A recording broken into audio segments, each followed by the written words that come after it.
You've tuned into the Bellingham Podcast for the week of October 20th, 2019. This is episode 134. Still coming to you from that caffeinated city by the Salish Sea, I am AJ Barcet. And just recovering from a caffeine withdrawal headache, I am Chris Powell. On this episode, we're wrapping up our mini-series on coffee. AJ and I have previously talked to you about when coffee came into being, how you can brew a glorious cuppa. The why is, of course, self-explanatory. But this episode, AJ and I are going to take you on a roundup of where you can indulge in the best houses of caffeine, not just in this town, but nearby. Join us, won't you? This is the Bellingham Podcast. 1961 is still pulsing through my veins. How we doing, Chris? And 51 years later, I'm still enjoying that documentary. AJ, I'm glad to be on the stick to wrap this miniseries up. How about yourself? It's not too bad. I'm trying to stay warm, dude. I'm going to declare this episode, Hygge season is in full effect in the Pacific Northwest. Sound the siren, put on the fleece, get the mucklucks on. It'd be cold out there. Dude, it is ugly outside. Yes, but we're so good looking on radio. Absolutely. We got faces made for radio, right? Speaking of radio, KMRE 102.3 FM. And also streaming at kmre.org. They air our show Mondays at 6:30 p.m. and Thursdays at 6 p.m. Speaking of radio. Hey, before we get started into wrapping this mini-series up, I want to give a little bit of a coming soon for all of you folks in Bellingham and Whatcom County. We're about to enter the nonprofit benefit gala season as we approach the end of the year. There's a number of worthy nonprofits around town. You've heard, if you've been listening to our show, pick one. We like to talk about worthy nonprofits that are out there. There's a fundraising effort going on Saturday, November 2nd from 6 to 8:30 p.m. It's a Roaring Twenties Gala. See, this is a fundraising effort for the Seattle Children's Hospital. It's going to be at the Lairmont Manor. Ooh, I love that place. It's a beautiful venue, most definitely. Saturday, November 2nd, 6 to 8:30 p.m. Now, they're going to have live musicians, gourmet hors d'oeuvres, and a silent auction. Seattle Children's Hospital, why would we be talking about something like that on the Bellingham Podcast? Well, dear listener, in 2018, the Seattle Children's Hospital provided just about $5 million in uncompensated care for children, kiddos, if you will, living in Whatcom County. Wait, that's here? That's here. Yeah. And that's huge. Yeah, it is.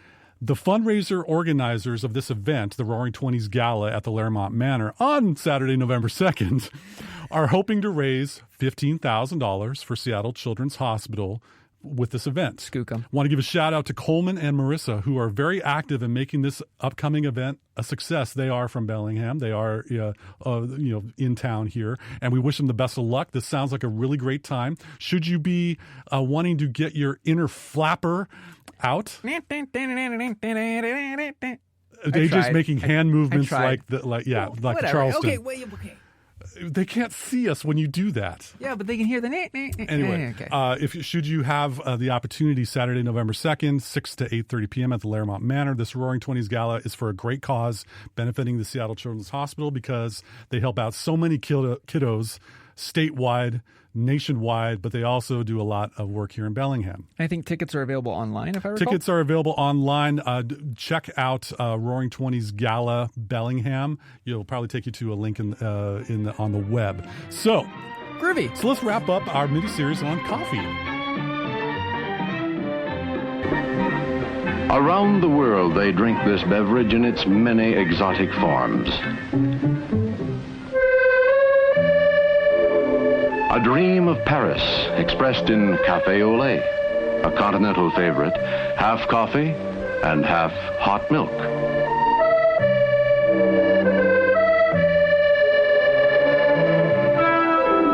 The canals of Venice and the romance of cappuccino, like café au lait, but topped with whipped cream and a sprinkle of grated orange peel.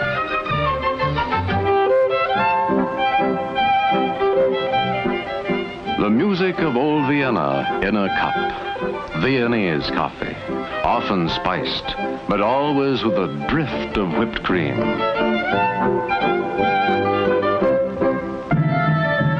The mystery of Istanbul and the eastern lands in Turkish coffee, foam hiding the rich, sweet brew. vigor of Latin American coffees, dark and zesty, served black in tiny cups with plenty of sugar. But always, it is coffee. So coffee. We have time, water, and care, or whatever. But no pressure, because this is fun. Okay, so what we're going to do is to kind of wrap up this trifecta, this triple crown of caffeine.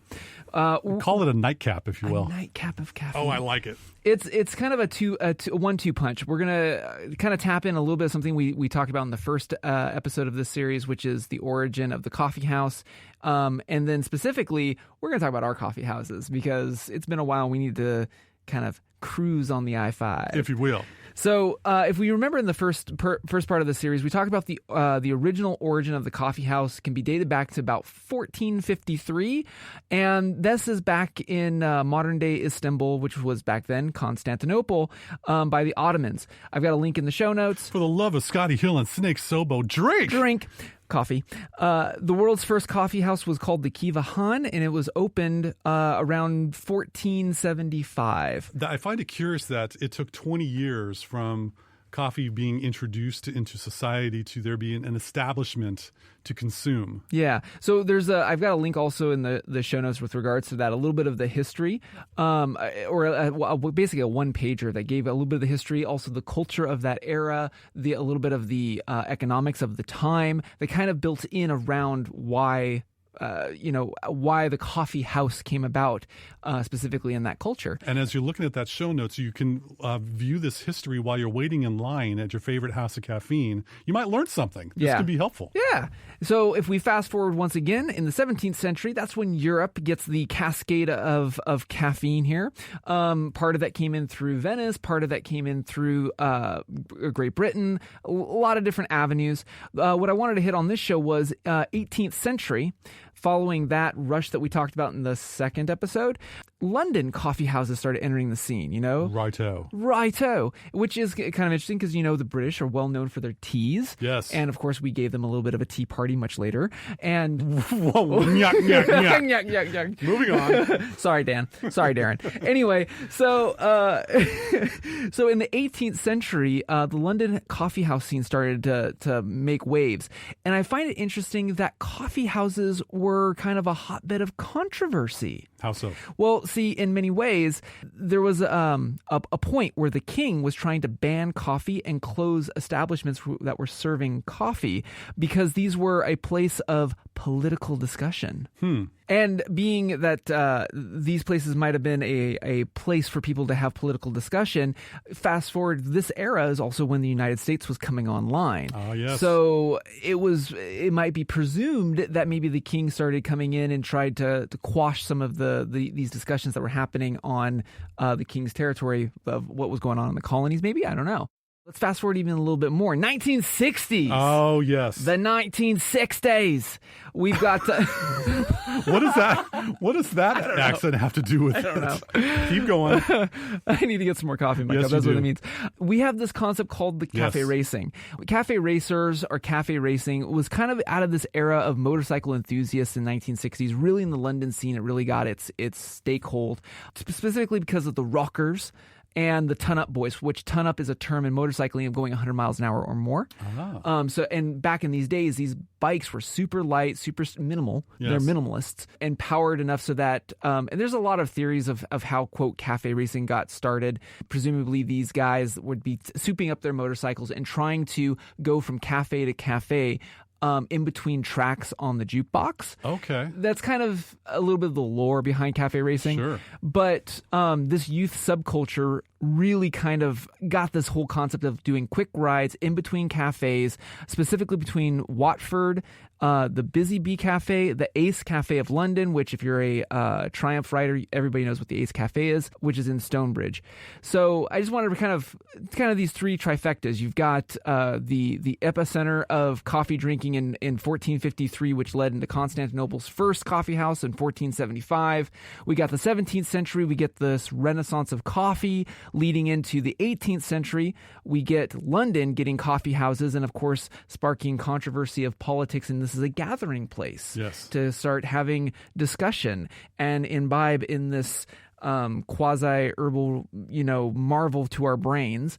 And then, of course, 1960s, we get rockers and, coffee culture kind of getting a little bit more of a dare I say, back then, hipster vibe. The mod squad, if you will. Yeah, it's kind of like the young blokes saying, "Hold my cup of coffee and watch this." Yeah, exactly. As they try to blitz through town to get to a place. That's pretty interesting. That's good stuff.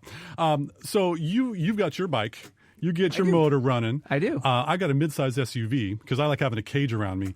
And so we're going to go on a little bit of a tour of some of the best places, in our not so humble opinion, of where you can get a cup of coffee or a beverage, not just to drink, but also to enjoy the environment. Right. AJ, started us off. So we're going to start off, and if you've listened to the Bellingham podcast before, we did this segment where we basically took I-5 and we hit all of our favorite spots. We're going to extend that range and kind of bring this back. Consider this a reboot of that. A reboot. This is the Caffeinated Coffee Crawl, starting from Skagit all the way up to our northern neighbors in Vancouver, British Columbia. All right. So Skagit County, I've got one for you, and I want to actually record there at some point. It's called Tweets. Okay. Not as in Twitter, but tweets as in like a bird going chirp, chirp. Tweet. Yeah. Yes, got it. So Tweets, it's in this little sleepy town called Edison, Washington. It's right there. It's not on I-5. It's actually, if you're taking the back way from Skagit, up through Chuckanut and stuff and taking the gorgeous Chuckanut Vista that we've got up to Bellingham, this is the drive to do. As a matter of fact, I do this ride most of the time on my motorcycle going from Bellingham down when I have my bike serviced or I have to have it tuned up and stuff. Sup Skagit Power Sports. Basically, I'll stop off here and get my cuppa either after or before my service. And Tweets, it's just this little rustic place, really good espresso, really good baked goods. And it's kind of off the beaten path, and that's why I say they're my goods. Absolutely. Tweetscafe.com is their site. They publicize a menu changing with the seasons, since we're experiencing one right now, using local Skagit produce and Skagit meats. Yeah. So they're going local. Yeah, they're very much a local scene, and yeah, I think they're the goods. So now I'm visualizing a big ramp from Skagit County that you're going to be getting on your bike and going so fast, and you're going to jump like the Dukes of Hazzard and go to the San Juan Islands. Or I could just go to the ferry terminal. That would not be fun. That would not be fun. That would not be as fun as jumping the ramp to jump over to Friday Harbor. Daring is not my middle name. All right, go for it. But anyway, San Juan Islands, I just want to throw this one out because you have to kind of hook over a little bit from Skagit to go over there. But there's a place out there that I just want to give a shout out, and I haven't been out there in many a moons, but it's called the Crow's Nest. If you're ever out in Friday Harbor, there's this, hole-in-the-wall cafe in Friday Harbor. It's run by these two guys, and I swear they are the best slinging espresso on the island. Okay. So if you want something that, and they're local, like it's that scene, but they very much are in the coffee culture scene, and they can tell you everything about the roast, the bean, where they get them, like the whole 9 yards. And it's just two guys running the shop. It's called the Crow's Nest, Friday Harbor. They're so minimal, they don't have a website. So I've got a link to a Google photo that they themselves posted with the GPS locations of their cafe. And there's a street address along. Well, yeah, there's also street address. I just didn't put it in my show notes. Also in our show notes, there's a great article that AJ did on his website called Guide to the Islands. So you can get a little bit more information about that and talking about Friday Harbor and the Crow's Nest. Totes. So let's get on the ramp again and go Dukes of Hazzard, and land from San Juan Islands into Whidbey Island. Now we're back on the mainland. So Whidbey Island, you don't have to take a ferry because we do have a land bridge. That's Deception Pass. Sure. There's this little place I wanted to say that's really cool. If you've ever been out to Coupeville, which if you're taking the Keystone Ferry, if you're going from, say, Bellingham over to Port Townsend, there's a little ferry that you can make reservations on. It's one of the few in our state that you can actually make reservations on. Because they're so jacked full of people. That's true. And cars. Yes. I speak from experience because I lived in Sequim back in the day. Oh, yes. I had to time that one. Anyway. Yep. Yeah, I do that one Sorry often. to redirect. That's okay. You can redirect. It's okay. All right. Go. So, Whidbey Island, as you're heading towards the ferry, or if you've missed your ferry, look, just hang a left, head towards Coupeville. You'll go, and it's a sleepy little one road town, okay? And you've got these really quintessential harbor village-esque buildings, but there's a wharf and a pier. And if you go out there and you park wherever you can find parking, don't block driveways. It is a local town, right? there's this great little wharf that you can walk down, and at the end is this big red building, which actually has a little bit of a museum. There's like a skeleton of like a whale and a sea lion stuff. You've got a little kiddo. It's basically it's really cool. There's bones. There's bones. Lots of bones. But also there is a little cafe. It's called the Salty Mug. I like that name. Oh, man. And what's great is you can get great coffee, just a simple espresso, or we usually hit them up in the summer. You can get like cold brew or whatever. But you have a great view of, obviously, that little harbor right there. And it's just a nice Pacific Northwest harbor vibe. So if you want to have a salty mug, go have a salty mug. All right. For those of you outside of Bellingham, there's some great destinations for you, too. I want to talk a little bit about Bellingham. Yeah, I know. And we got a couple of joints around town that are awesome. And the first one I'm starting off with in Bellingham is Cafe Adagio. Yes. Now, I could take a half hour and talk about how much I've enjoyed Cafe Adagio over the years. They're on Railroad Street towards the WTA bus station area. One thing that I do enjoy is not only from their extensive amount of seating in cushy couches and nice hardwood chairs with plenty of desk space should you need to do any work or research or think or read. They play music that is classy. Yeah. They play that kind of jazz you wish you heard in coffee shops. Oh, yes, they do. They sometimes play classical. I love their soundtrack. It's Adagio is a musical term that, it was a little bit slower in speed, I believe. But what I really enjoy is just the environment and how I can have a wonderfully designed cup of coffee. I usually order a mocha because I'm not very inventive, but they always do a great job, and it's carefully delivered by the owner at times. What's up, Mr. Luke? To your table, and there's just a wonderful feeling of being taken care of. Yeah. Cafe Adagio on Railroad. They're the goods. Now, I just there's a newer venue around town, and it's the Community Co-op Bakery, which is across the street from the actual community co-op. They have a wonderful environment to have a beverage. And when the weather's nice, they have an outdoor patio area. Not as much now, but there's a secret weapon in that locale. Okay, tell me more. We might have talked about in the past how I dabbled with bulletproof coffee. Yeah. Where you take, high quality butter, some high quality coffee beans, and some MCT oil, which is very similar, like coconut oil. It's really good for your brain activity. It's a fat, isn't it? The butter. Will give you that. The butter is the fat. That's right. And the coconut oil or the MCT oil will have some of that. They put it in a little blender and hit frappe. Yeah. And you get yourself a frothy, not quite bitter beverage. And boy, howdy, I cannot find a place in town that serves like a bulletproof coffee, but they can't call it that. Sorry, guys, for busting the copyright. They call it a bombshell with butter. Bombshell with butter. And I so enjoy that 12-ounce bombshell with butter. I've been a good boy this year for Christmas. I want a bombshell with butter for my Christmas gift. Okay. There you go. Okay. So Community Co-op Bakery over there downtown, right across from the co-op. Google it. You know where it is. So that's kind of in the downtown vibe. Left atrium of Bellingham. Got to go to the mothership, if you will, our home base. Our home base, our frequent recording studio. That's Barclay Village Woods Coffee near the monstrosity known as the Regal Cinemas, Cinema 16 or something like that. If you say so. Yeah, sure. Anyway, Barclay Woods, great environment. Upstairs, they got a room that you can reserve if you need to have a meeting. I believe that's called the greenhouse. Well, there you go. The green room or something like that. The green room? Sure, sounds great. Always great coffee. It's a local county, region-wide franchise. Totally, they are on the goods list. That's that specific one, too, that location. Because, you and I have said this time and time again, I don't know if it's just that one location, but I always love the barista staff there. They're always sweet. They're always kind. They're usually Johnny on the spot, even if they're swamped. with the monstrosity right there. I mean, everybody's trying to get their cup up before or after a and flick, right? You also have the Berkeley Business District of everyone who needs to get caffeinated for the workday. Yeah, but no, I just want to give a shout out to their staff because that specific locale is really good. All right, so let's go from the Sunset Berkeley area over to kind of in the residential part of town. Yeah, and on top of that, we have recorded there Letter Streets. Way back in the day. Letter Streets is a really cool place because it's got this vibe. It's in a brickish building. Local baked goods. The owners are the goods. Oh, they are. The proprietors are the goods.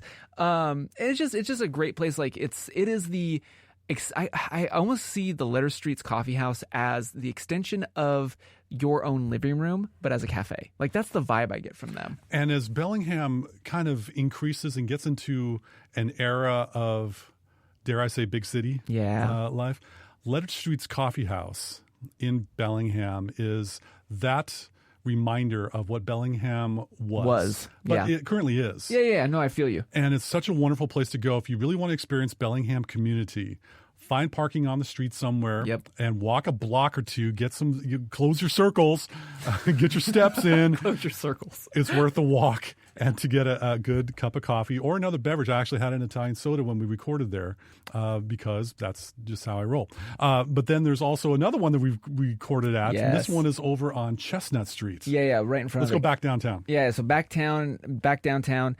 Dude, I love Baby Greens. It's such a great concept. You've got coffee and plants and drinks and plants and nice music and plants. Did I mention the plants? Yes, and the wonderfully curated plants too. Yeah. I mean, it's a really great location over there on Chestnut Street. No, I've even gone as so far as to say, like, whenever, matter of fact, my sister-in-law came and visited us, and she wanted to see Bellingham and stuff, and so we were like, oh, okay, well, we did the farmers market stuff, and she wanted to get some coffee, and I'm like, done, we're going to Baby Greens. It was only a 2-block walk for those of you who don't like walking. Seriously, but I mean, it just immediately when she walked in the door, she's like, oh, she had the face of like, why hasn't more people thought of this? Like, it's a good environment.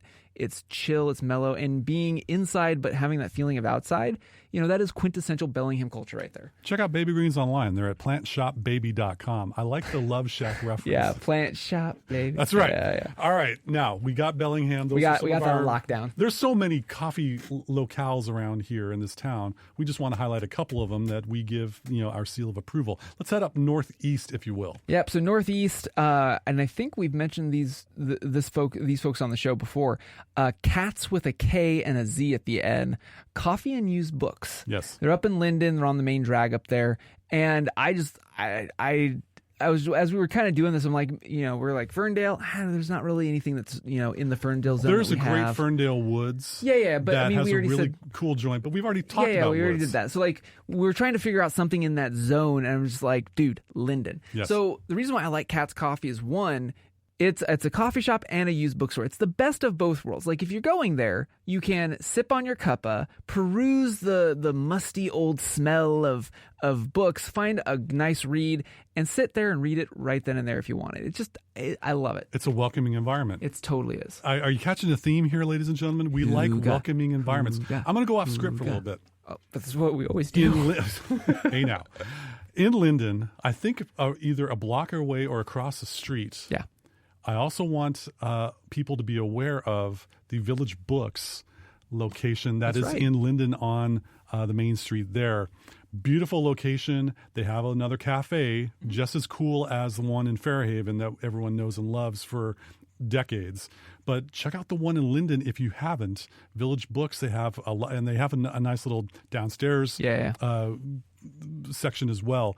Another place to get a cup of coffee. Yeah, the building that they're in is pretty cool. Yes. So I don't know about this one very much, AJ, but you take us north of the border since you did the Distinguished Gentleman's Ride. I did. So the Distinguished Gentleman's Ride, I didn't do this coffee house on that trip, but a previous trip, we had gone up to Granville Island. Matter of fact, we talked about it on our wonderful that Odyssey. On that American tradition known as the American Railway, known as Amtrak. Yes. But regardless, we went to Granville, and one of the things I kind of felt disappointed in our trip was we really didn't we didn't find like the one when it came to cafe. We tried a few and they were all right. Sure. Well, second go around, I took my wife and my kiddo up and we explored Granville, this time in better weather. Good. And when we were up there, we were back up on Granville Island and we stumbled on this little alley. And we took this alley and we found this place called Off the Tracks. My kiddo loves trains, so of course he points and sees train, right? Yes. So we go in, and the entrance of this place is basically it's kind of railroady themed, but more Pacific Northwest timberline, as it were. So you've got a lot of like open beams, and it's just a good vibe and stuff. But holy cow, they know how to pull an espresso. It was the best cuppa I've had in Vancouver on any of these trips. That says a lot compared to all the places you've been to in Vancouver and Lower Mainland. Yeah. So I just wanted to give, because I mean, they're off the beaten path. I don't even know if they have any other place other than this little place in Granville. But anyway, check out Off the Tracks if you're up in Granville or Vancouver, BC. And check out their website before you make the trip, tracksbistro.ca. Thank you very much. Now, if you look at our show notes, and if you do, thanks very much, you might see something that looks like an O in parentheses. Yes.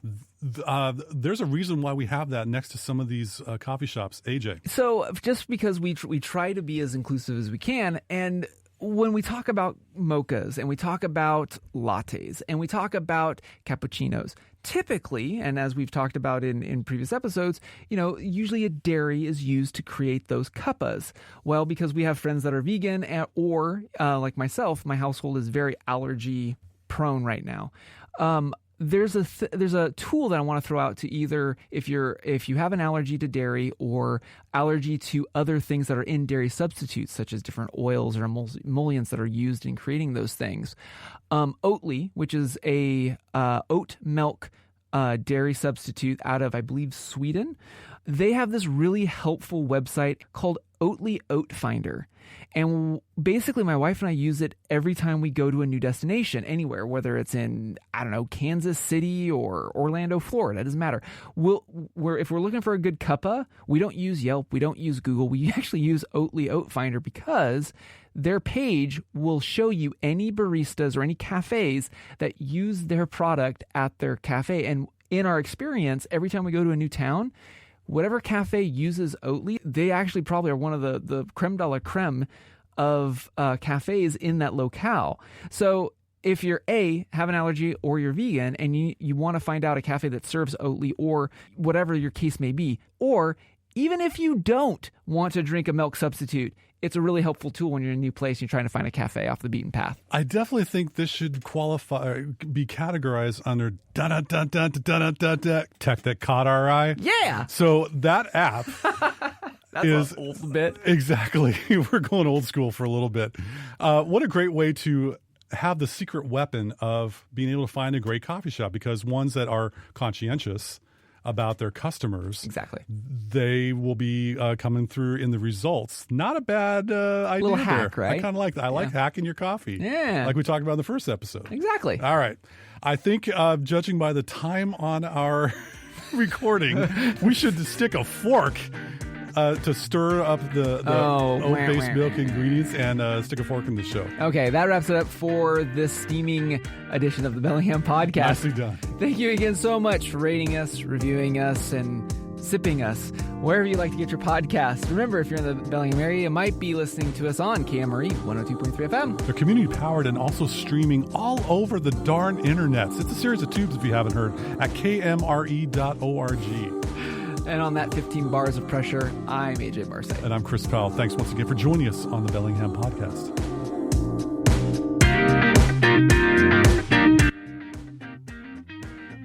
I got nothing on this one. I do. I'm happy that we got a 3-part series on some caffeination. What's next? Tune in next week and see. Ow!